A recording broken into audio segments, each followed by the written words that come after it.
Hello students, today we are going to learn one of the most important sections in English grammar, that is clause and conditionals. Okay, तो चलिए clause and conditionals को शुरू करते हुए सबसे पहले clause होता क्या है उसके बारे में समझते हैं. तो definition देख सकते हैं आप यहाँ पर. In language, a clause is a part of the sentence that contains a verb. यानी आसान भाषा में अगर समझा जाए तो क्लॉज यानी कि वाक्यांश किसी भी सेंटेंस का वह हिस्सा होता है जिसका अपना खुद का एक इंडिपेंडेंट मीनिंग हो और साथ ही उसमें एक एक्शन ज़रूर हो. इसके दो टाइप्स होते हैं, principal clause and subordinate clause. ठीक है, तो प्रिंसिपल क्लॉज क्या होता है? किसी भी सेंटेंस का प्रारंभिक हिस्सा यानी कि शुरुआती भाग, और सबऑर्डिनेट क्लॉज जो उस पर डिपेंड करता हुआ आगे आता है. अब चलिए समझते हैं इंपॉर्टेंट पॉइंट्स जो आपके एग्जामिनेशंस के लिए बहुत हेल्पफुल होगा. इन पॉइंटर्स को, इन इंपॉर्टेंट रूल्स को सीख करके आप कॉमन एरर्स और सेंटेंस इंप्रूवमेंट के क्वेश्चंस को आराम से बना सकते हैं. तो सबसे पहला पॉइंट यहाँ पर है, when the principal clause is in past tense, यानी कि जब हमारा प्रिंसिपल क्लॉज पास्ट टेंस में हो तो सब ऑर्डिनेट क्लॉज जो होगा वो भी पास्ट टेंस में ही होगा. अब इसके एग्जाम्पल्स देख लीजिए, आपको प्रिंसिपल क्लॉज और सबऑर्डिनेट क्लॉज के बीच का डिफरेंस भी समझ में आ जाएगा. जैसे the boy said that he is playing chess, तो आप देखेंगे सेंटेंस शुरुआत हो रहा है द बॉय सेड से, यानी कि से यहाँ पे कहना है, कहने को से कहा जाता है जिसका पास्ट फॉर्म सेड यहाँ आया है. तो ये सेंटेंस का प्रिंसिपल क्लॉज हुआ. और इसके बाद ही इज़ प्लेइंग चेस, ये सबऑर्डिनेट क्लॉज हुआ. यानी कि प्रिंसिपल क्लॉज यदि पास्ट टेंस में है रूल के हिसाब से तो सब ऑर्डिनेट क्लॉज भी पास्ट में ही होना चाहिए. लेकिन यहाँ इज़ का जो यूज़ हुआ है इससे पता चल रहा है कि ये प्रेजेंट है, इसलिए ये सेंटेंस गलत हो गया. हमें यहाँ क्या यूज़ करना होगा? Was. The boy said that he was playing chess. ठीक है, अब चलते हैं रूल नंबर 2 की तरफ. रूल नंबर 2 में देखा जाए, इसमें लिखा हुआ है when the principal clause is either in past tense और in future tense the subordinate clause may come in any tense. यानी कि जब प्रिंसिपल क्लॉज प्रेजेंट टेंस या फ्यूचर टेंस में हो तो सब ऑर्डिनेट क्लॉज किसी भी टेंस में आ सकता है. अब जैसे एग्जाम्पल देखा जाए, she says that she was a pilot, तो शी सेज प्रेजेंट में है और she was a pilot past में. फिर भी ये सेंटेंस गलत नहीं है, ये सही है. ठीक है, they will tell us that they work hard, अब ये प्रिंसिपल क्लॉज यहाँ फ्यूचर में है और सबऑर्डिनेट क्लॉज प्रेजेंट में, फिर भी ये सेंटेंस सही है. तो आप इस तरह से अपने कॉन्सेप्ट्स को क्लियर कर सकते हैं. अब देखते हैं rule number 3. In a conditional sentence indicating future actions, the prior action should be in simple present tense, whereas the latter action should be in simple future tense. यानी कि किसी भी शर्त वाले वाक्य में जब भविष्य की घटनाओं के होने का जिक्र हो तो जो घटना पहले होगी उसे सिंपल प्रेजेंट टेंस में लिखिएगा और जो बाद में होगी उसे आप सिंपल फ्यूचर टेंस में लिखेंगे. ठीक है, जैसे एग्जाम्पल में आप देख रहे होंगे, I shall call you when I shall reach there, यानी कि मैं तुम्हें फ़ोन करूँगा जब मैं वहाँ पहुँच जाऊँगा. तो दोनों तरफ हम लोग फ्यूचर लिख चुके हैं, इसलिए ये सेंटेंस गलत हो गया. और सही क्या होगा कि हम पहले वहाँ देखिए, यहाँ पे लिखा हुआ I shall call you when I reach there, second sentence देखेंगे आप, I shall call you when I reach there. तो इसमें क्या लिखा हुआ है?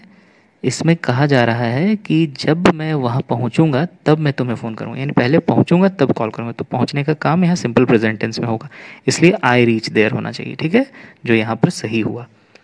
अब देखते हैं रूल नंबर 4. ये कहता है in a conditional sentence indicating past actions the prior action should be in past perfect tense whereas the latter action should be in simple past tense. यानी कि पास्ट के अगर दो घटनाओं को एक सेंटेंस में लिखा जाए जिसमें एक घटना दूसरे घटना के होने का कारण बना हो तो सबसे पहला जो एक्शन होगा पास्ट वाला वो पास्ट परफेक्ट में होना चाहिए. ठीक है, वो पास्ट परफेक्ट में होगा और जो दूसरी घटना उसके फलस्वरूप बाद में हुई है वो सिंपल पास्ट में. ठीक है, जैसा आप एग्जाम्पल को देख लें, the police nabbed the crooks after they committed the crime. Crooks का मतलब क्रिमिनल्स होते हैं. ठीक है, the police nabbed the crooks after they committed the crime. इसमें आप दोनों तरफ देखेंगे सिंपल पास्ट का यूज़ हुआ है, लेकिन सेंटेंस को अगर ध्यान से समझें, मीनिंग को समझें तो ये क्लियर होता है कि पुलिस ने अपराधियों को पकड़ा जब उन्होंने क्राइम को अंजाम दिया. तो पहले क्राइम को अंजाम दिया गया होगा, तो इसलिए ये काम पहले हुआ है, इसलिए इसे हम किस में रखेंगे? पास्ट परफेक्ट में. ठीक है, तो the police nabbed the crooks after they had committed the crime. अब आपका कॉन्सेप्ट आई थिंक क्लियर हो गया होगा यहाँ तक. अब बढ़ते हैं आगे. रूल नंबर 5 देखिए, इसमें कहा जा रहा है when the principal clause is in past perfect continuous tense. ठीक है, यानी कि जब हमारा principal clause past perfect continuous tense में हो तो सबऑर्डिनेट क्लॉज का टेंस सिर्फ और सिर्फ सिंपल पास्ट टेंस में होता है. ये एक बहुत ही इसेंशियल रूल है स्टूडेंट्स ध्यान में रखिएगा इसे। जैसे आपको एक एग्जांपल यहाँ दिखाया गया है, Sachin had been playing cricket for many years when Sehwag joined him. ठीक है, अब यहाँ एग्जाम में क्या करेगा कि यहाँ पे आपको Sehwag had joined the team दे देगा, तो ये गलत हो जाएगा। ठीक है, ये सही है सेंटेंस। रूल नंबर 6 देखा जाए, इसमें कहा जा रहा है if is often followed by simple present tense, यानी कि आप जब भी इफ़ का यूज़ करते हैं तो वो कंडीशन दिखाया जाता है उसके ज़रिए, और कंडीशन दिखाने के दौरान सेंटेंस में जब आप इफ़ का प्रयोग करें तो जनरली उसके बाद हम सिंपल प्रेजेंट टेंस का इस्तेमाल करते हैं। ठीक है, जैसे if you go there don't forget to tell me. ठीक है, तो आप देखें इफ़ यू गो देयर, यहाँ पे हम अगर लिख देते हैं if you will go there तो ये गलत हो जाता है। ठीक है, अब यहाँ पे एक और एग्जाम्पल है, if she comes here give me a call, यदि वह यहाँ आती है तो मुझे कॉल कर देना। तो if she will come here अगर होता तो गलत हो जाता।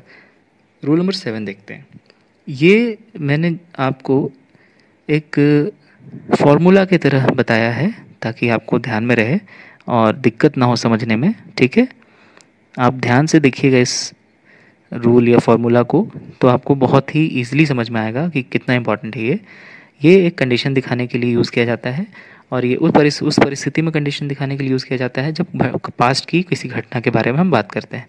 जैसे जब आपको कहना होता है कि यदि मैं गोवा गया होता तो मैं तुम्हें कॉल करता या मैं तुम्हें ज़रूर बताता, तो इसका एक और मतलब ये भी निकलता है कि इसका मतलब है कि मैं गोवा गया ही नहीं।